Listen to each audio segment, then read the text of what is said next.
two different issues, really. I don't think heritage and revitalization necessarily go together. And so, sure, you can look at heritage buildings as one part of helping revitalize a place, but I don't think it's by any means the end all or the beginning. A classic example of this is Venice, which is a real honeypot for tourists.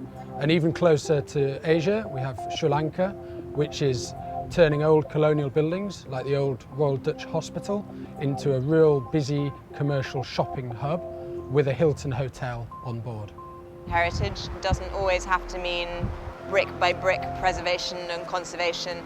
And I think we're seeing some really exciting examples in architecture all over the world of where contemporary architects are bringing in fantastic new ideas to old spaces or bringing in also old ideas to new spaces. And it's where the two mix that also things can get extremely rich and extremely interesting.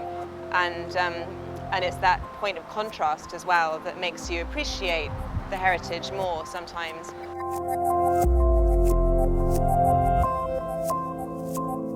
It's not about a brand.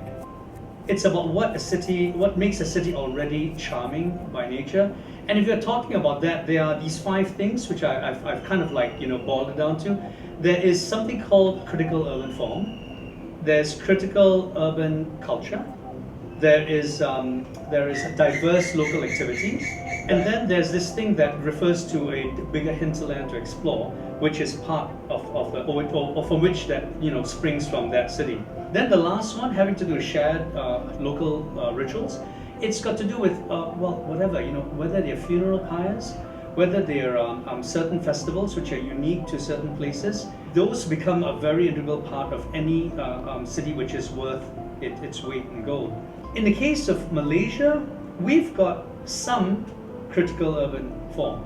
Our critical urban culture, unfortunately, you will only find in most specific places in our country. And we have got a lot of shared local rituals. But all of that means nothing if the homogenizing effects of commercialization come in.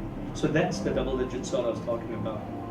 Built heritage, which is what we've seen in Singapore following the 70s and 80s, many new high-rise buildings, but really kind of making it tricky for the locals to retain a connection to their heritage, to their past. The idea was to look out for certain areas of the city, whether it's Chinatown or the Clark Quay, and really commercialise those areas to really save them and push them forward.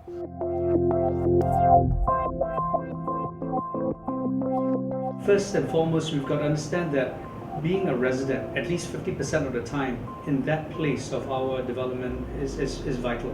Because you will have no passion, nor will a development bear any fruit if you don't have vested interest in a way which makes it deeply personal.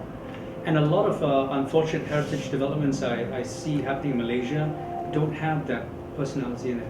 The involvement is not as much there. It's just a wonderful way of rebranding or branding or getting your name out. It has less to do with the issue of owning a very important part of heritage and being a custodian of it, rather than it is the name that we'll gain from being associated with such. We should never forget that people are always drawn to things that are fun. They want to enjoy themselves, and they want to.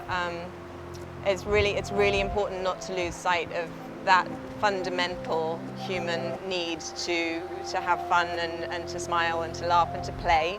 What makes Kuala Lumpur different to all other Asian cities?